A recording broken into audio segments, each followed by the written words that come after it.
The public hospital corridor was crowded that grey morning. People moaned on makeshift stretchers in the hallways, while nurses ran back and forth with expressions of fatigue stamped on their faces.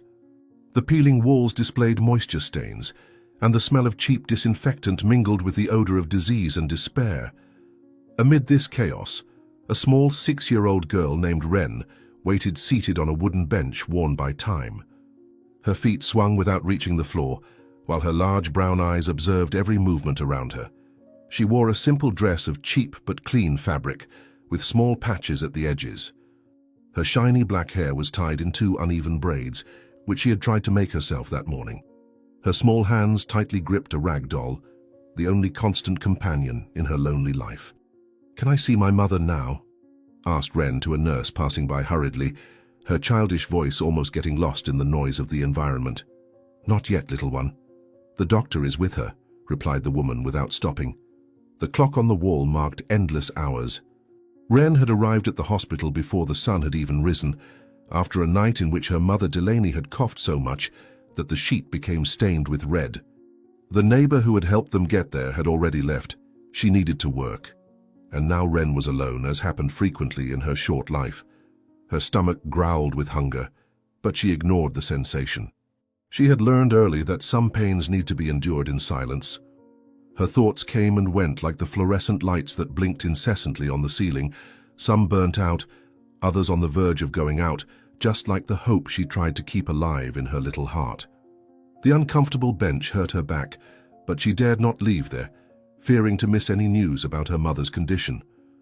"Mommy will get better," she murmured to herself, like a mantra repeated countless times. She promised she would never leave me alone. Finally, after what seemed like an eternity, a doctor with a tired expression appeared in the corridor. His white coat had yellowish stains, and his glasses were crooked on his thin, angular face. He called for Wren, who immediately jumped from the bench and ran toward him, her small sandals hitting against the cracked linoleum floor. The doctor looked at the girl with a mixture of compassion and resignation in his eyes, like someone who had seen too many tragedies to still believe in miracles. He led her through a maze of corridors until they reached a half-open door. The noise of medical equipment grew louder as they approached, and Wren clutched her doll more tightly against her chest, as if the small object could protect her from the reality she was about to face. Her heart beat rapidly, and her trembling legs almost gave way when the doctor pushed the door, revealing the interior of the room. "She is very weak, Wren. Speak softly and don't tire her too much," instructed the doctor in a gentle voice, placing a hand on the girl's shoulder. "Will she get better soon, doctor? I promise we'll pay everything when she can work again." The room was small and stifling, shared by 4 patients, separated only by thin and worn curtains that offered no privacy. The ceiling lights flickered intermittently, as if they too were sick, casting restless shadows on the peeling walls.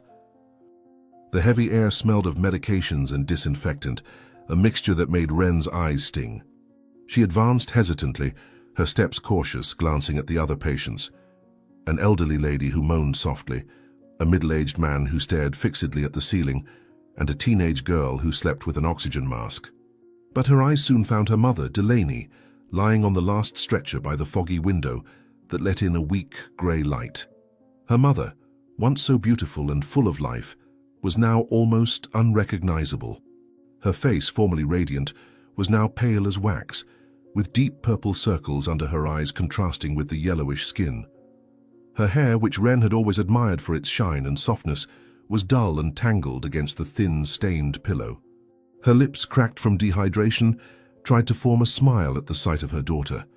"My little flower," whispered Delaney with a hoarse voice, extending a trembling hand. "Mommy, I brought your lucky bracelet," replied Wren, taking from her dress pocket a simple bracelet of colorful beads. Wren sat carefully on the edge of the stretcher, feeling how the thin mattress sank under her minimal weight.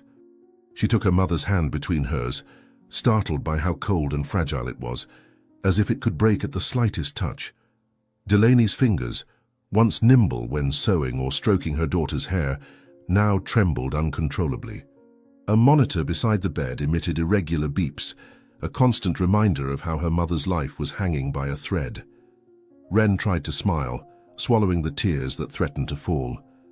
From a very young age, She had learned to be strong for her mother, who worked 2 jobs to support them.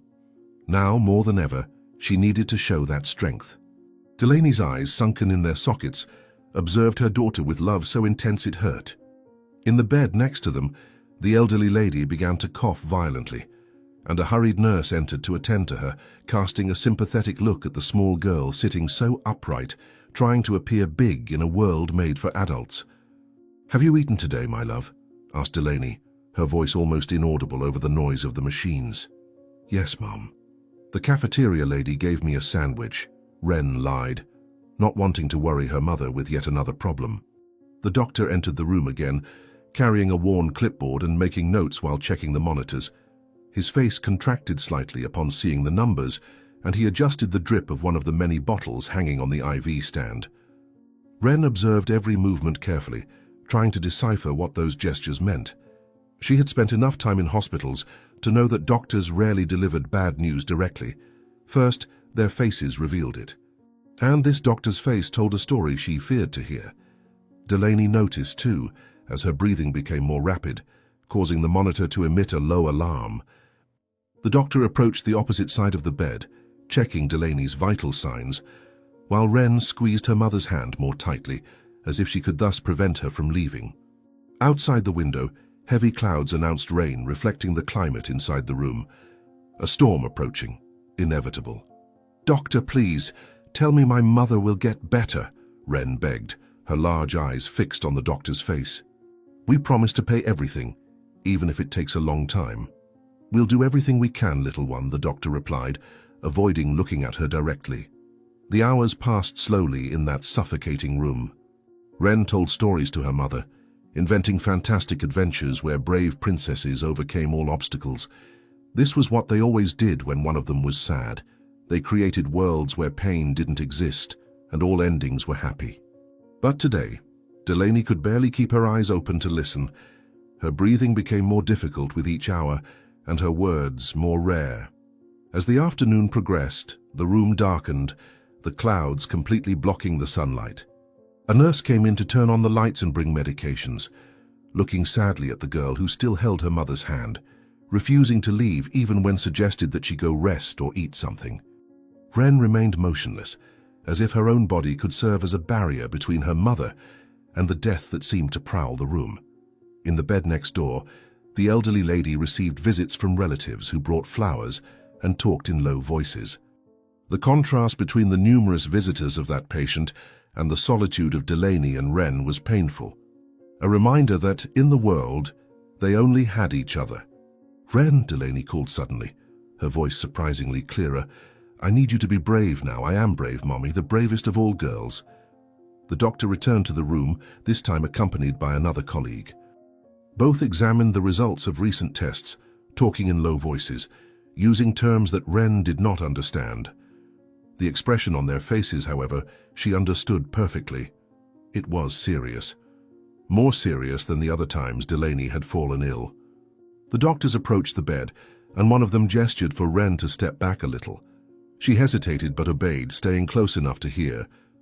The doctor adjusted his glasses and looked directly at Delaney, his voice softened by compassion, but firm in the terrible truth he needed to communicate.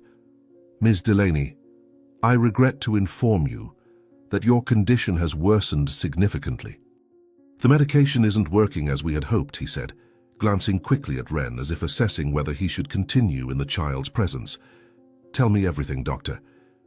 "My daughter is strong," Delaney replied, her hand seeking Wren's again. The doctors exchanged hesitant looks before continuing. They explained in simple terms that Delaney's heart was very weak and that her kidneys were beginning to fail. She needed an urgent transplant, a specialized procedure available only in private hospitals, at an astronomical cost for a woman who could barely afford the rent for a room at the back of an old house. Without the transplant, her chances were minimal. Wren heard everything with a heavy heart, but without shedding a single tear. She had promised herself to be strong for her mother, and she would keep that promise until the end. When the doctors finished speaking, a heavy silence settled in the room, interrupted only by the monotonous beeps of the monitors and the muffled crying of some distant patient. "How long does she have?" asked Wren, her childish voice carrying a painful maturity beyond her few years. "Without the transplant?" "2 days, maybe less," replied the doctor, visibly uncomfortable giving such information to a child. After the doctors left, Wren carefully climbed onto the stretcher and lay down beside her mother, as she did at home when she had nightmares. Delaney wrapped her arm around her, her strength diminishing with each minute. The familiar smell of her mother, a mixture of cheap lavender and the laundry soap they used, comforted Wren momentarily. For an instant, she could pretend they were at home, sharing another night in their small but cozy bed, where Delaney would tell stories until they both fell asleep. But the constant sound of the monitors and the strong smell of medications brought her back to harsh reality. Her mother was dying, and there was no money to save her. Wren felt a deep anger at the unfair world they lived in, where people like her mother, hard-working, honest, loving, could die simply for being poor. "I don't want you to go away, Mommy," whispered Wren, finally allowing a tear to escape. "My love, even when you can't see me, I'll always be with you," replied Delaney, caressing her daughter's hair with trembling fingers. Delaney coughed violently, her fragile body shaking with the effort. When she calmed down, she signaled for Wren to come closer. With difficulty, she tried to raise herself slightly against the pillows, her face contorted with pain at the movement. Her eyes, once always bright and full of life, were now opaque, but a remnant of determination still burned in them. She seemed to be gathering her last strength to say something important. Wren waited in silence, feeling that this moment would change her life forever. Outside, the rain had finally begun to fall, hitting against the window in irregular bursts, as if the sky itself was crying for them. The room darkened even more when one of the fluorescent lamps flickered and went out completely, leaving them partially in shadows. Delaney held her daughter's hand with surprising strength, considering her condition, and looked deeply into her eyes. "Wren, listen to me. There's something I never told you," Delaney began, her voice weak but determined. "What, Mommy?" "You can tell me anything." And then, to Wren's surprise, Delaney revealed a secret kept for 6 years. She spoke about a man named Thatcher, whom she had met when working as a cleaner at a university. Her brilliant student from a wealthy family, who had fallen in love with her despite their social differences. She told of months of forbidden and hidden love, which ended abruptly when his family discovered it and sent him to study abroad. Delaney had never seen him again, and when she discovered she was pregnant, he had already left without leaving any contact information. Wren listened to everything with wide eyes, a whirlwind of emotions passing through her small heart. Surprise, confusion, anger, hope. All these years believing that her father had abandoned them both by choice, and now she discovered that he didn't even know of her existence. "Your father, Thatcher.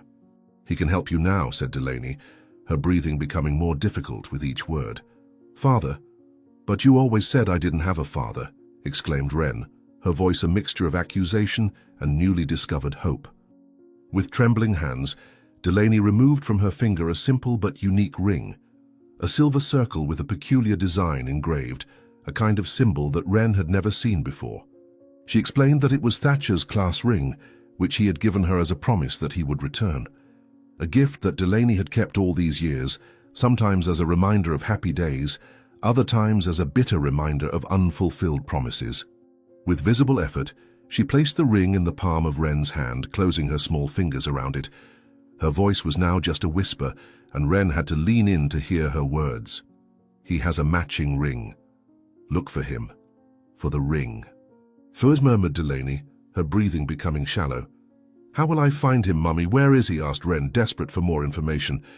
Before Delaney could answer, her body was seized by a violent convulsion. The monitors began to trigger deafening alarms, and in seconds the room filled with doctors and nurses rushing to attend to her. Someone pulled Wren away from the bed, moving her aside while the medical team worked frantically. She tried to get back to her mother, but firm arms kept her away. Through the barrier of bodies in white coats, she glimpsed her mother writhing on the bed, while doctors shouted orders and administered medications urgently. A nurse pushed Wren out of the room, closing the door behind her, leaving her alone in the cold, impersonal corridor. "Mum, let me in! Mum!" Wren shouted, pounding on the door with her small fists. Outside the room, Ren could hear fragments of the doctor's desperate conversations. "We don't have much time, if we can't get the treatment by tomorrow night," said a deep voice, leaving the sentence unfinished, but its meaning was crystal clear even to a 6-year-old child. Her mother was dying, and only a miracle, or perhaps a father she had never known, could save her. Ren looked at the ring in her hand, the cold metal contrasting with her warm skin. The engraved symbol seemed to call to her, as if it contained the answer to all her questions. In an instant, she made a decision. She wouldn't stand there waiting for her mother to die. She would find Thatcher, this unknown father who might be able to save Delaney. With determination born of desperation, she tucked the ring into the pocket of her dress and looked both ways down the corridor. No one was paying attention to her. The hospital staff were too busy with their tasks to notice a small girl with an impossible plan. "I'm going to find my father," Ren declared to herself, determination drying her tears.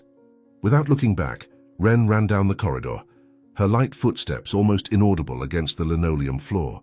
She passed the crowded reception, patients asleep in uncomfortable chairs, nurses too busy to notice her. She found an emergency exit door and pushed it open, feeling the cold night air against her face.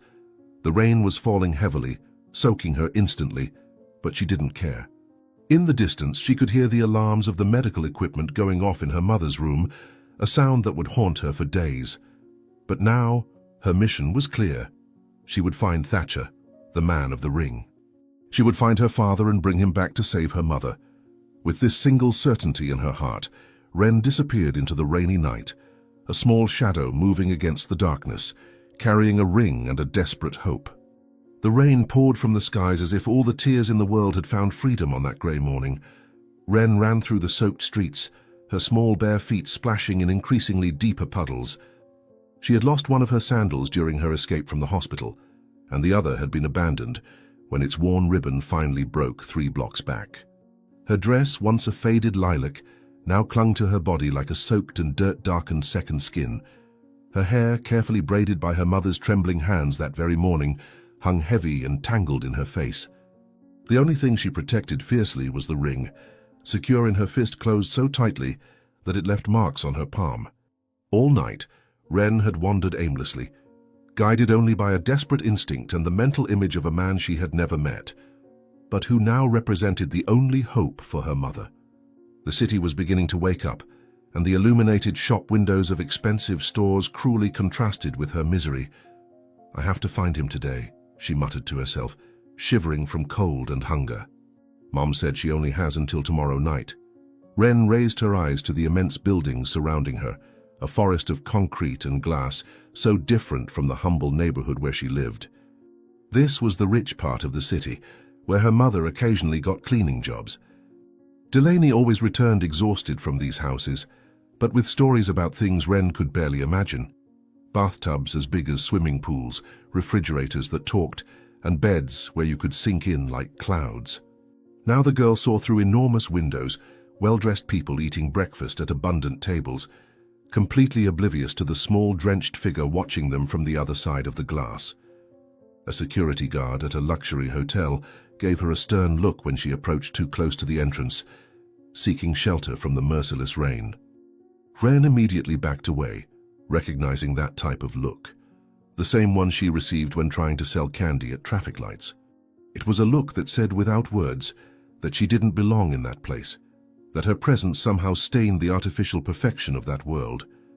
If I could just find a place to dry off, she thought, her teeth chattering uncontrollably. How am I going to find anyone looking like a drowned cat? Desperate for shelter, Ren spotted an elegant restaurant with an awning that offered protection from the rain. She approached cautiously, positioning herself to be partially hidden by a large decorative plant pot. From there, she could observe the movement of well-dressed people coming and going, many wearing shiny watches and ostentatious rings. Her eyes eagerly scanned the hands of every man who passed, looking for a ring that resembled the one she held. She remained like this for almost an hour, shivering from cold, hunger twisting her stomach into painful knots. Finally, when a particularly large group of customers arrived, creating confusion at the entrance, Ren saw her opportunity.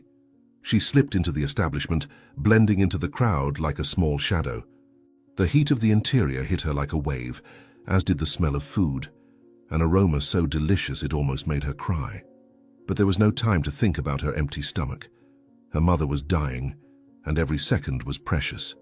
"If he's in this city, I have to find him," she murmured, hiding behind a decorative column. "I'll look in every restaurant, every store, until I find the man with the ring." The interior of the restaurant was like a palace from the stories her mother used to tell her before bedtime. Crystal chandeliers hung from the high ceiling, pouring golden light over tables covered with immaculate white tablecloths. Waiters in elegant uniforms glided between tables, with trays full of foods Wren had never seen before. She tried to remain discreet, moving along the edges of the room, her eyes frantically examining the hands of men seated at tables. No one seemed to notice her at first, a small girl made even smaller by the way she hunched trying to disappear. But the water dripping from her clothes began to form a puddle on the polished marble floor, and her dirty dress clashed violently with the elegance around her. It wasn't long before a stern-faced security guard noticed her, walking toward her with determined steps. Wren tried to escape, slipping between tables, but the man was faster, firmly grabbing her arm to prevent her from running away.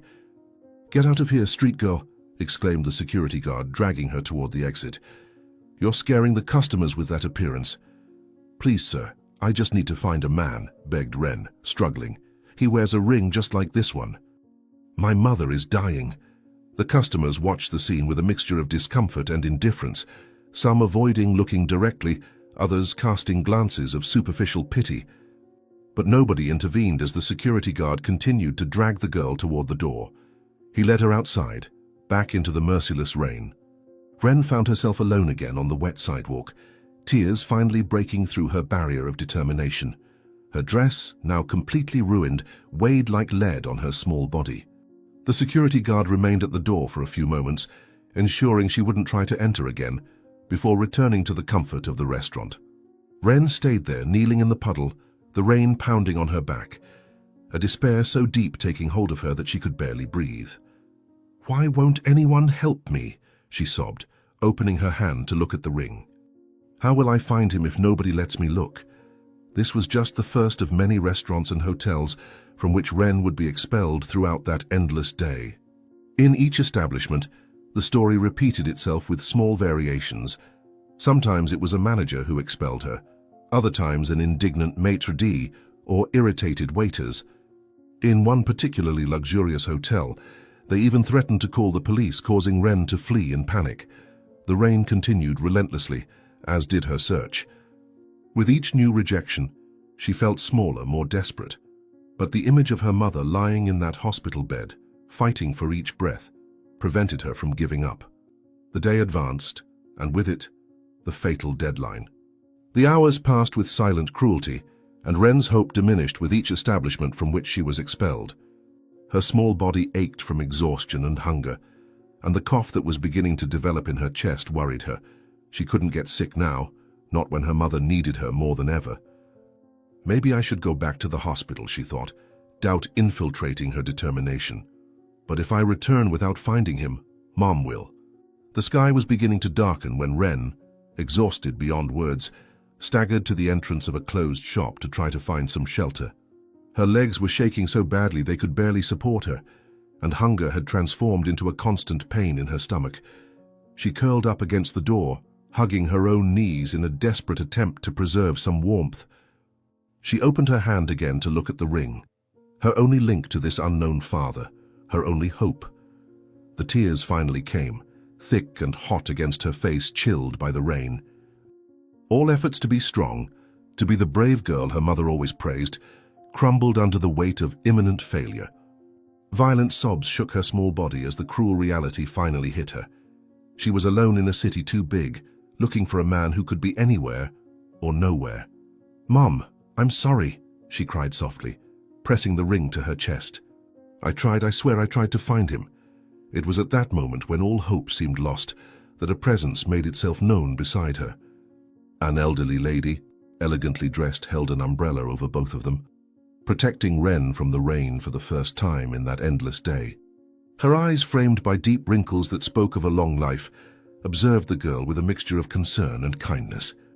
There was no disgust in her gaze, no impatience or fear, just genuine compassion that Wren had not found in any other person on that cruel day.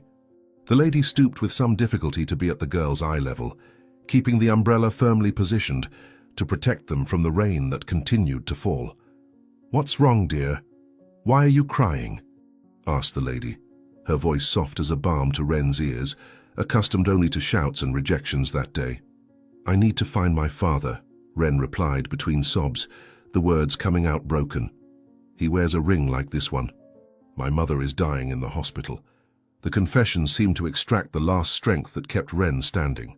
Her small body shook violently, and for a moment the lady feared she might faint right there on the soaked sidewalk.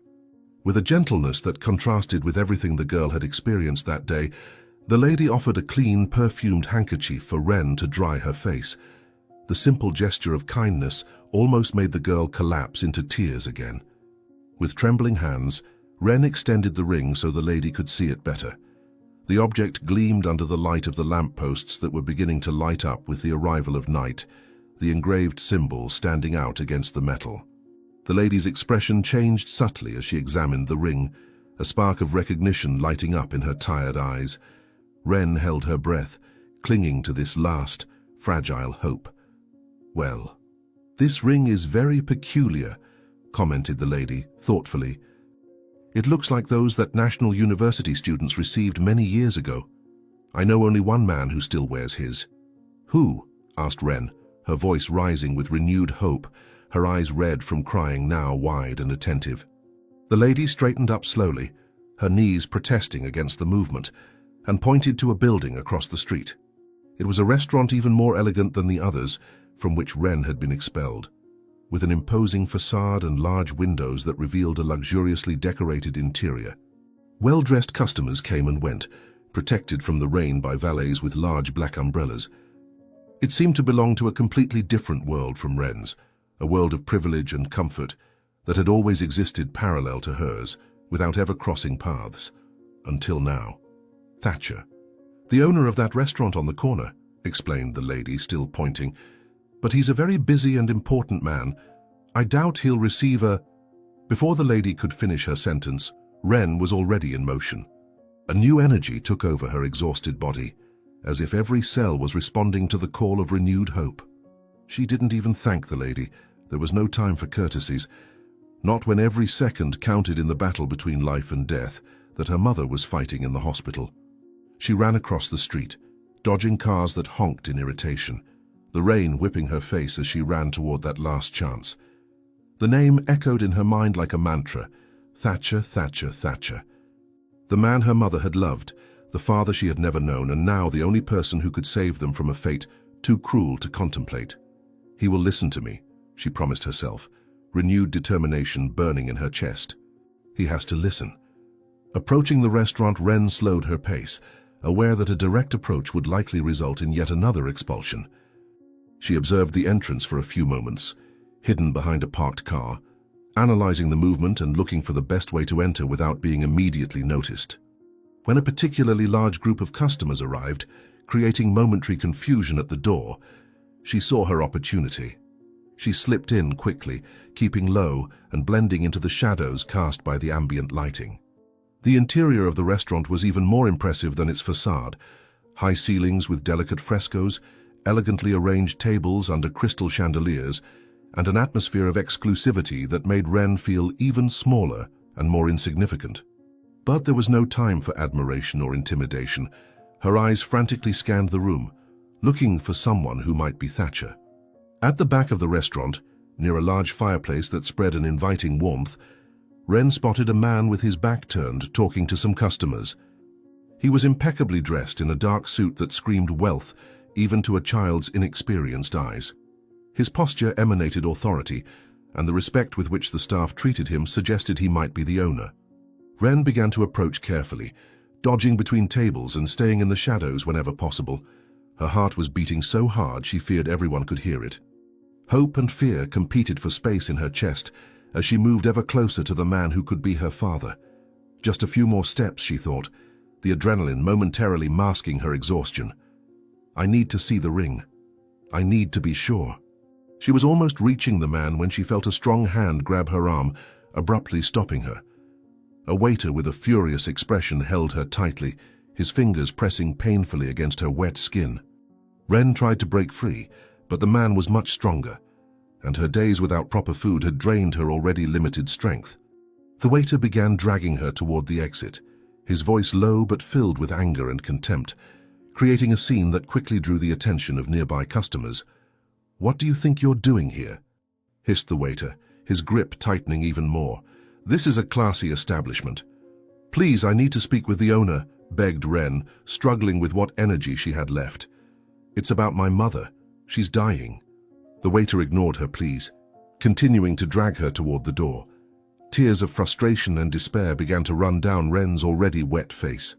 So close, she had come so close, only to fail at the last moment. The injustice of it all, of a lifetime of closed doors and denied opportunities, exploded inside her like a storm. She began to struggle harder, using nails and teeth to try to free herself, causing a commotion that could no longer be ignored by the other customers. Some watched with discomfort, others with disapproval, but no one intervened, until an authoritative voice cut through the air, causing the waiter to freeze instantly. "What's going on here?" Thatcher had finally noticed the commotion. Tall and imposing, he approached with firm steps, his presence immediately altering the dynamics of the situation. His dark, penetrating eyes observed the scene with an expression of contained displeasure, his posture making it evident that he was used to being obeyed without question. The waiter immediately adopted a more respectful posture, though his grip on Ren's arm remained firm. "Sorry, sir," the waiter replied, slightly bowing his head. "This street girl invaded the restaurant. I'm removing her now." It was at that moment that Ren could clearly see Thatcher's hand, and there it was, softly gleaming under the chandelier lights, a ring identical to the one she carried. The same peculiar design, the same unique shape. Her heart almost stopped at the sight, and a mixture of terror and hope overtook her. This was the man, this was her father. The realization hit her with the force of a train. After an entire day of desperate searching, she was finally face to face with the man who could save her mother. Before the waiter could drag her any further, she gathered all the courage and strength left in her small body, and shouted, holding her mother's ring as high as she could. "Sir, this ring is the same as my mother's." Time seemed to freeze in that instant. The entire restaurant fell silent, all attention turned to the small, soaked girl and the elegant man who now stared at her with an expression of absolute shock. Thatcher took a step forward, his eyes fixed on the ring Ren was holding. For a moment it seemed like he couldn't breathe, as if the air had been sucked from his lungs. With a trembling hand, he gestured for the waiter to release her, moving even closer to examine the ring. The disbelief on his face gave way to undeniable recognition, followed by an emotion so raw and powerful that it completely transformed his features. "Where did you get this?" asked Thatcher, his voice almost unrecognizable, reduced to a hoarse whisper. What is your mother's name?" Ren swallowed hard, aware that this was the moment for which the entire day had prepared her. She lifted her chin, looking directly into Thatcher's eyes, and answered with the clearest voice she could muster. "Delaney. Delaney Callahan." The effect of that name on Thatcher was immediate and devastating. All color abandoned his face, leaving him as pale as the marble statues decorating the restaurant. His eyes, suddenly glazed, seemed to see beyond Ren, beyond the restaurant, lost in memories of a long-buried past, but never truly forgotten. His breathing became irregular, and he brought a hand to his chest as if trying to calm a heart that suddenly beat out of control. For a moment, he seemed to struggle to stay on his feet, wavering slightly. And then, without any warning, his knees gave way, and Thatcher collapsed on the restaurant floor unconscious. Instant panic took over the environment. Customers rose from their chairs, staff rushed to their fallen boss's side. Alarmed voices rose in a chorus of concern. Someone shouted for a doctor, while another employee ran to fetch water. The manager emerged from the crowd, kneeling beside Thatcher and checking his vital signs with trembling fingers. "Someone call an ambulance," the manager shouted, panic evident in his voice. "Quickly." Amid the chaos, Ren remained motionless, as if she too had been petrified by shock. Her only possible savior, the only hope for her mother, lay unconscious on the luxurious restaurant floor. After all the effort, all the determination, all the suffering to find him, now he was there, as unreachable as ever. A whirlwind of conflicting emotions assaulted her: fear, confusion, despair, but also a strange certainty. Thatcher's reaction confirmed everything her mother had said. This man knew her. This man had cared enough to faint at the sound of her name. This man was, without a doubt, her father. What do I do now? Thought Wren, paralyzed between the desire to flee and the need to stay. If he's taken away, how will I save her? While everyone focused on Thatcher, no one was paying attention to the small, drenched girl who had caused all this commotion. It would be easy to escape, to disappear into the rainy night as she had done so many times that day. But now, more than ever, Wren knew she couldn't simply walk away. Thatcher was the key to saving her mother, and she wouldn't let him out of her sight, even if it meant facing consequences she couldn't imagine. With renewed determination, she made her way through the agitated adults, positioning herself near Thatcher's head. An employee tried to move her away, but she stood firm, holding the inert hand of the man who could be her father. Her mother's ring pressed against his palm, as if she could transfer some vital force through that contact.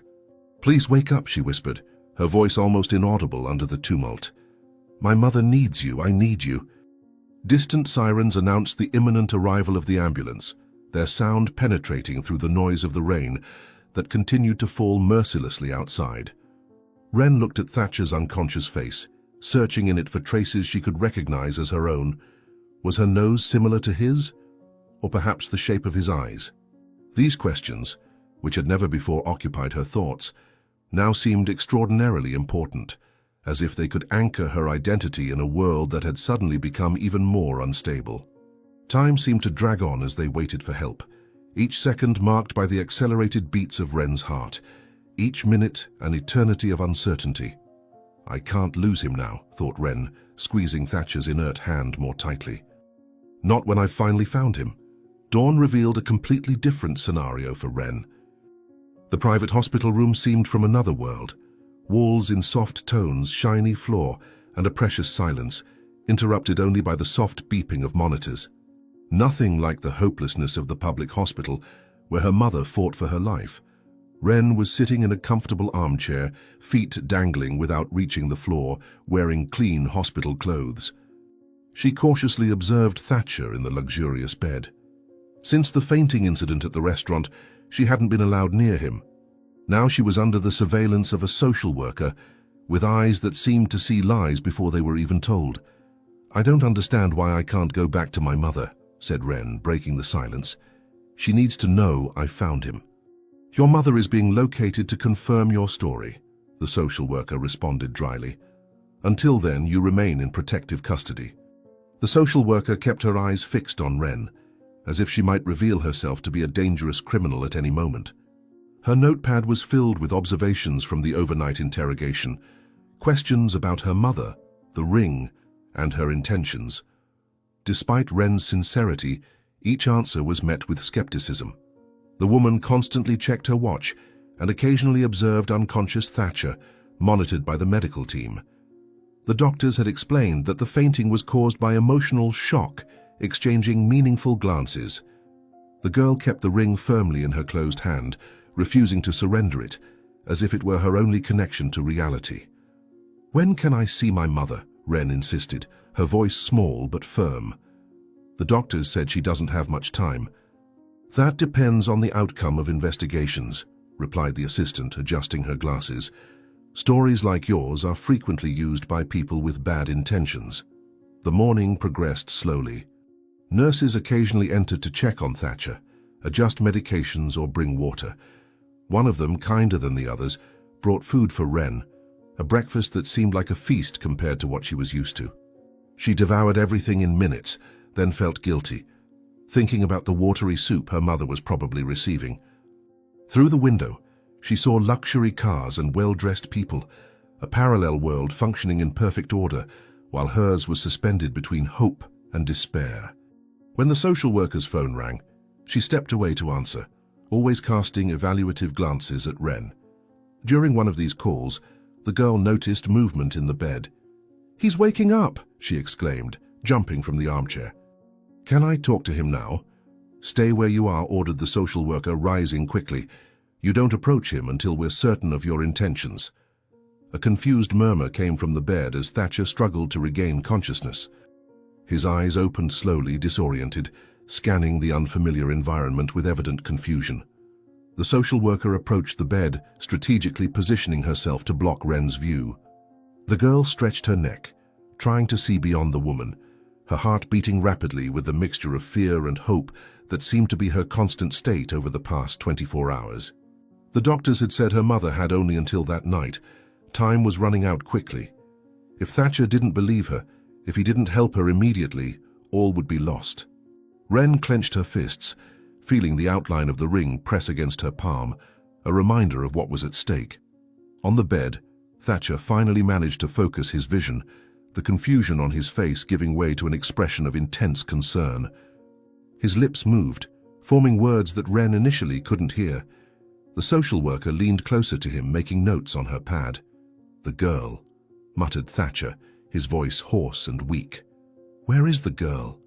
"She's here, sir," replied the social worker, maintaining a professional tone. "Don't worry, everything is under control." The social worker turned slightly, allowing Thatcher to finally spot Ren in the corner of the room.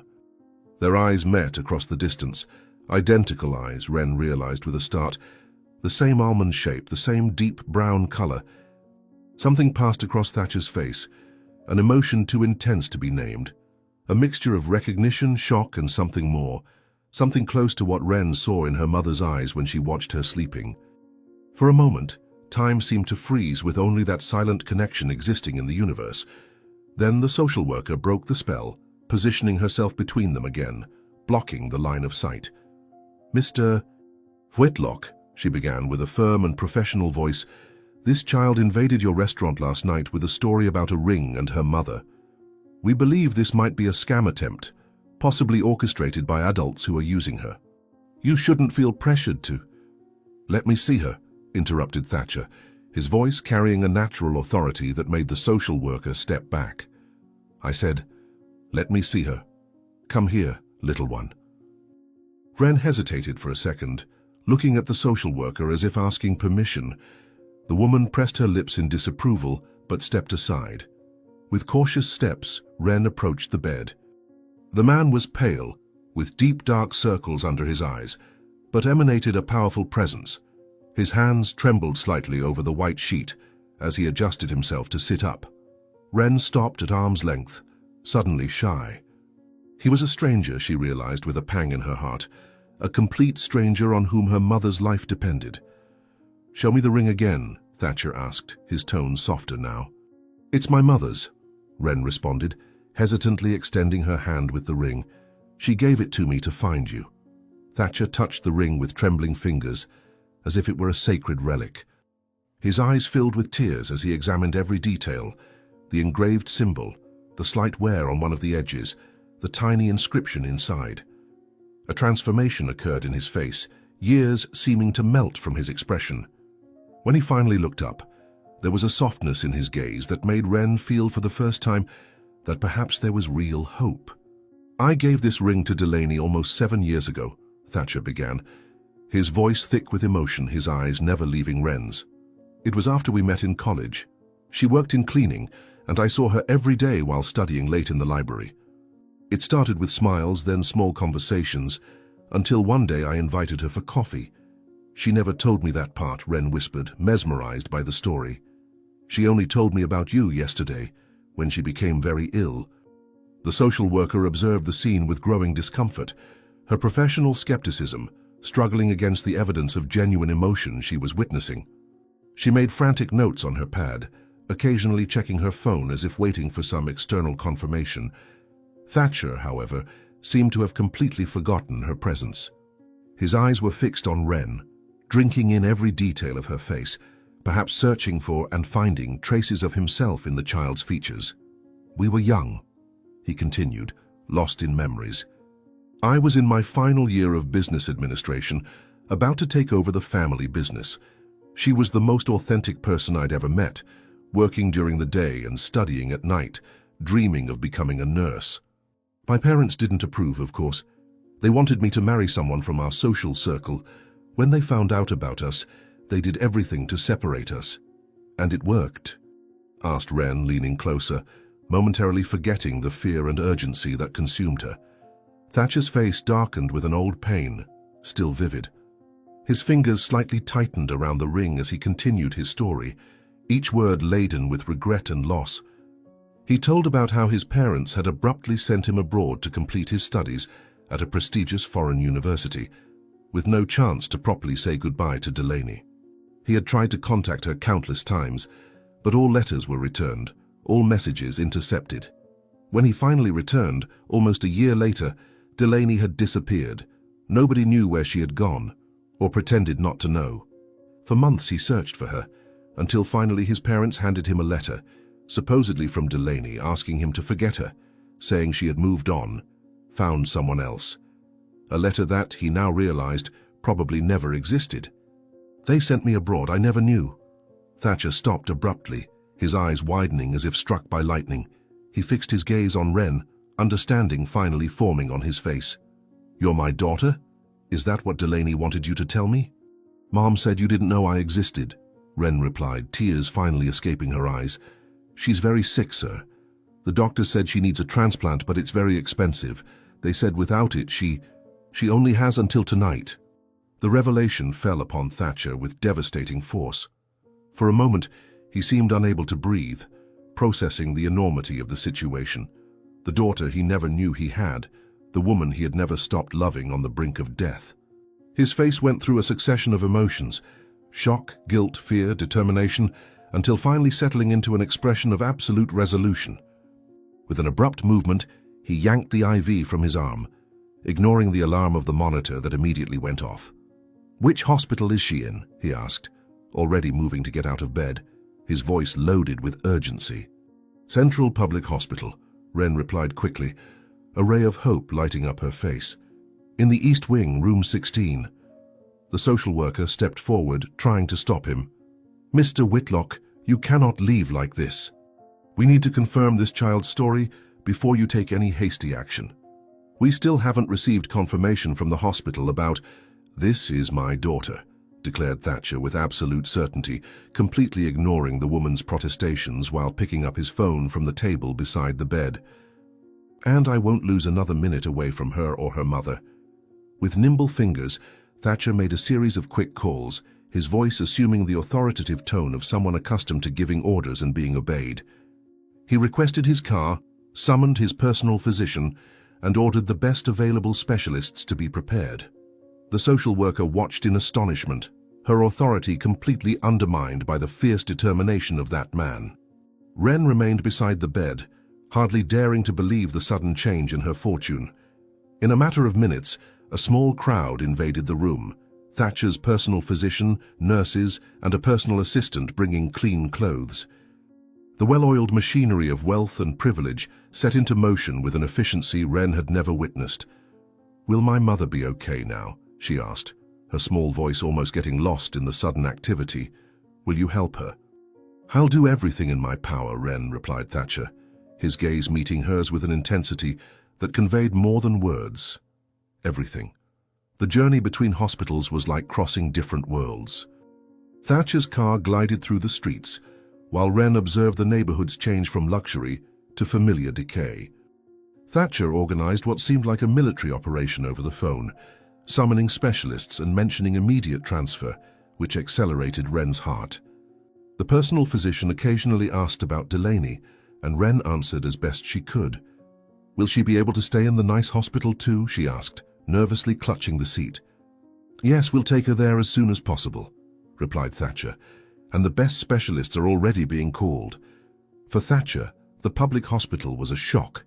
Chaotic parking, crowded entrance, smell of cheap disinfectant. For Ren, it was the familiar setting where her mother fought for her life. She guided them through the labyrinthine corridors to room 16. "It's here," she announced. "Mom is in here." As they opened the door, panic overwhelmed Ren. The bed was empty, sheets folded, equipment turned off, personal belongings gone. For a terrible moment, she thought she had arrived too late. She rushed inside, looking frantically around. "Where is she?" "Where is my mother?" she cried, her sharp voice reverberating off the walls. Thatcher and the doctor exchanged alarmed looks, also scanning the room with their eyes, searching for some sign, some explanation. The room remained silent, indifferent to the girl's despair. Thatcher approached the nearest nursing station, his imposing presence demanding immediate attention. The nurses, overwhelmed and exhausted, barely looked up until they noticed the out-of-place elegance of that visitor. Using all his authority and the power implicit in his appearance and posture, Thatcher demanded information about Delaney, mentioning her full name, room number, and the critical condition she was in. "We need to check the system," replied a nurse, visibly intimidated, typing quickly on the obsolete computer. Her expression changed subtly as she read the screen. "Ah, yes. The patient was transferred to another wing a few hours ago. Her condition worsened during the early morning." A mixture of relief and terror coursed through Wren's body upon hearing these words. Her mother was alive, but her condition had worsened. Time was running out even faster than she had imagined. Thatcher remained surprisingly calm, although the tension in his shoulders and the slight tremor in his hands revealed the emotional storm passing through him. In a controlled voice, he asked which wing Delaney had been transferred to, and immediately headed in that direction, holding Wren by the hand, the personal physician following close behind. Their footsteps echoed through the now partially deserted corridors, lunch hour having reduced the usual traffic. As they turned into a particularly long corridor, Wren spotted a figure walking slowly toward them, a doctor with a grave expression, carrying a clipboard, his steps heavy, as if carrying the weight of the world on his shoulders. "That's Mom's doctor," whispered Wren, squeezing Thatcher's hand more tightly. "He was taking care of her yesterday." The doctor raised his eyes from his clipboard upon hearing voices approaching, and his gaze registered surprise at recognizing Wren. His expression, already serious, seemed to darken even more at seeing the girl accompanied by well-dressed strangers. He adjusted his worn glasses and slowed his pace, as if reluctant to meet them. Thatcher, however, sped up, determined to obtain information as quickly as possible.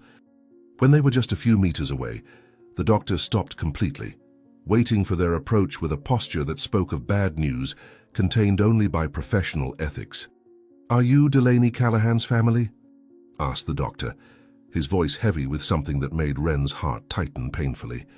Wren couldn't answer, fear closing her throat like an invisible fist. She began to cry silently, clinging to Thatcher's coat as if he could protect her from the truth the doctor was about to reveal. Thatcher instinctively put an arm around the girl's shoulders, a protective gesture that surprised them both, but brought a strange comfort amid the terrible moment. "Yes, we are," Thatcher replied, his voice choked but firm. "What happened?" The doctor lowered his head, the universal gesture of bearers of bad news, and Wren felt her legs weaken. It couldn't be true. She couldn't have arrived too late. She couldn't have lost her mother while she was away. The world seemed to spin around her, the corridor walls dangerously closing in, the floor undulating beneath her feet. Through the buzzing in her ears, she heard the doctor begin to speak, his voice sounding distant and muffled as if coming from another world. "I regret to inform you, but—" the doctor began, and something inside Wren simply collapsed. With a cry that seemed to tear from the depths of her soul, Wren collapsed to the floor, her knees finally giving way under the weight of exhaustion, fear, and the unbearable pain of loss. Her small body shook with violent sobs, hot tears streaming down her face in uncontrollable torrents. She had come so close, had done everything she could, had found her father, brought help, only to be too late. Some distant part of her mind registered that Thatcher had knelt beside her, that his personal physician was speaking rapidly with the hospital doctor, that people were stopping to observe the dramatic scene unfolding in the middle of the corridor. But none of that mattered now. Her mother was gone, and with her all of her world. "No, no, no," Wren murmured between sobs, her body shrinking as if trying to disappear. "Mom, don't leave me alone, you promised?" The silence in the corridor was broken by the doctor's voice, who continued his unfinished sentence, the words echoing like a lifeline thrown at the last moment. "But we had to transfer her to the intensive care unit. Her condition worsened drastically in the last few hours." Wren raised her head abruptly, her sobs ceasing almost instantly. Was all not lost? Was her mother still alive? Hope returned like an overwhelming wave, almost as painful as the despair that preceded it. Thatcher helped her to stand, his expression oscillating between relief and fury. "Where is she now?" he asked, his voice trembling with contained emotion. "I want to see her immediately." The doctor backed away slightly before Thatcher's intensity, but nodded, gesturing for them to follow. He led them through a series of corridors to a quieter and more organized area of the hospital, the intensive care unit. The double doors opened to a room with several partitions, each containing a critically ill patient. The air heavy with the smell of medications and the constant sound of machines created an oppressive atmosphere of struggle between life and death. The doctor led them to the last bed, where Delaney lay, almost unrecognizable under the extreme pallor and tubes invading her fragile body. Monitors recorded weak heartbeats, irregular breathing, life by a thread. "Mom," whispered Wren, cautiously approaching the bed as if fearing that any sudden movement could break the fragile connection that still kept Delaney in this world. Thatcher remained frozen for a moment, the impact of seeing Delaney in that state completely paralyzing him. The woman he had known years ago, vibrant, determined, full of life, was now reduced to a shadow, struggling to breathe, connected to machines that did the work her body could no longer perform on its own. When he finally managed to move, he approached the other side of the bed, his eyes never leaving Delaney's face, as if she might disappear if he looked away for even a second. "What's happening to her?" he asked, his voice almost inaudible. The doctor consulted the clipboard in his hands, his face grave as he explained Delaney's condition, a degenerative disease attacking her vital organs, particularly the kidneys. The infection had spread, causing complications that her basic medications couldn't combat. The diagnosis was grim, the prognosis even worse. "We need a transplant in the next few hours, or—" The doctor left the sentence unfinished, its meaning too clear to need words. "Run all the tests on me," Thatcher interrupted without hesitation. "Now, if I'm compatible, I'll donate whatever is needed." The doctor seemed surprised by the readiness of the offer, but quickly recovered. Thatcher's personal physician immediately sprang into action, summoning specialists by phone, organizing compatibility tests, setting in motion the medical machinery that money and influence could buy. Wren watched everything with wide eyes, barely comprehending the complexity of what was happening, but perfectly understanding the essential. Thatcher was willing to do anything to save her mother. The following hours passed in a blur of examinations, consultations, and preparations. Thatcher didn't leave Delaney's side except when tests required it, and even then he returned immediately after each procedure. Wren alternated between staying with her unconscious mother and following Thatcher, as if afraid he might give up if she left him alone for too long. As the afternoon progressed into evening, time seemed to accelerate, the fatal deadline approaching with terrifying speed. Finally, amid hurried consultations and test results examined with urgency, the decision was made. Thatcher was compatible enough for the donation. A surgical team was assembled, an operating room prepared, and the plan established, a risky transplant, further complicated by Delaney's deteriorated condition, but the only hope that remained. Hours later, Thatcher was on a stretcher in the corridor leading to the operating room, already prepared for the procedure. His personal physician, now wearing surgical attire, approached for a final check. "It's a risky procedure, sir," he warned, concern evident in his voice. "Are you sure?" Thatcher looked at Wren, who remained by his side, refusing to leave him, even when nurses tried to move her away. His eyes, so similar to hers, reflected unwavering determination. "I am," he responded firmly. "I've already lost 7 years. I won't lose another day." Wren held his hand, tears of gratitude and hope shining in her eyes. The words she said next came naturally, without planning, but loaded with the truth she felt to her bones. "Thank you, Father." It was the first time she had called Thatcher that, and the effect was immediate. Something in his face changed, softened, as if a final barrier had fallen. He squeezed Wren's hand gently, before the nurses began to push the stretcher into the operating room, leaving the girl in the corridor, wrapped in a weight that seemed to contain all the weight of the universe. 2 days later, the scene was completely different. A spacious and airy room in the private hospital accommodated Delaney, now conscious, sitting comfortably in the adjustable bed. Colour had returned to her cheeks, and although she was still weak, the improvement was evident in every aspect. The room was filled with flowers, luxurious arrangements of all types and colours, transforming the sterile environment into a fragrant garden. Thatcher occupied an armchair beside the bed, still recovering from surgery, but insisting on being present despite medical recommendations for absolute rest. Wren, at the center of everything, kept herself between them, holding a hand of each as if physically trying to keep together the newly formed family. Her face, previously marked by fear and exhaustion, now radiated pure happiness.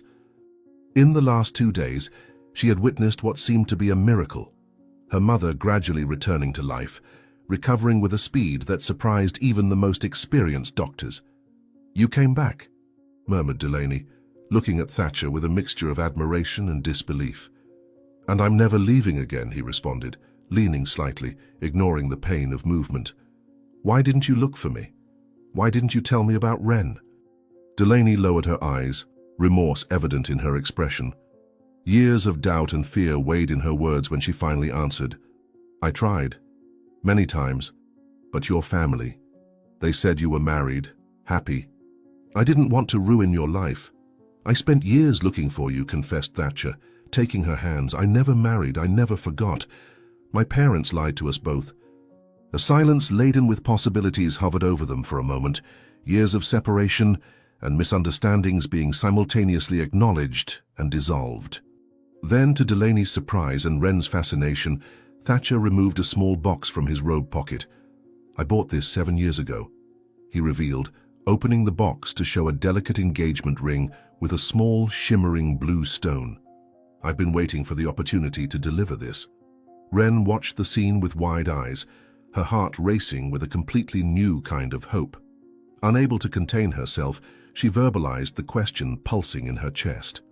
"Does this mean we'll be a real family?" Delaney and Thatcher looked at each other, smiles forming through the tears that both were now freely shedding. A moment of silent communication passed between them, years of interrupted love resuming its course as if it had never been diverted. "Yes, my love," replied Delaney, extending her arm to draw Wren closer. "A real family." Wren broke into a radiant smile and embraced them both together, as they held the rings that had brought them back together after so many years. The graduation ring that had started it all, and the engagement ring that promised a future together. In a hospital room, surrounded by the scent of flowers and the rhythmic beeping of monitors that now told a story of recovery instead of loss, 3 people who had been separated by pride and prejudice finally found their way back to each other, stronger for having weathered the storm.